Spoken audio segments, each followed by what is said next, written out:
Гевгелиските таксисти и приватните автобуски превозници најмалку до петок ќе продолжат со двочасовните блокади на граничниот премин Богородица во термините од 10 до 12 часот, велат од Сдруженијето на таксисти во Гевгелија.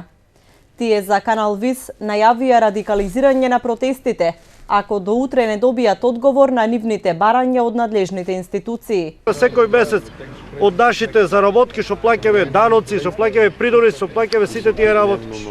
И секој дребно плаќаме, секој ден не ставаме ние бензин, не плаќаме ДДВ, не паркинг, кај одат нашите пари? Што мислат тие?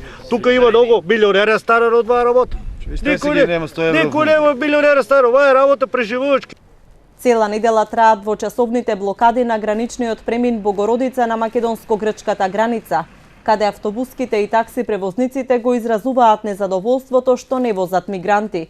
Според нив, македонски железници има монопол врз транспортот и бараат да бидат подеднакво застапени.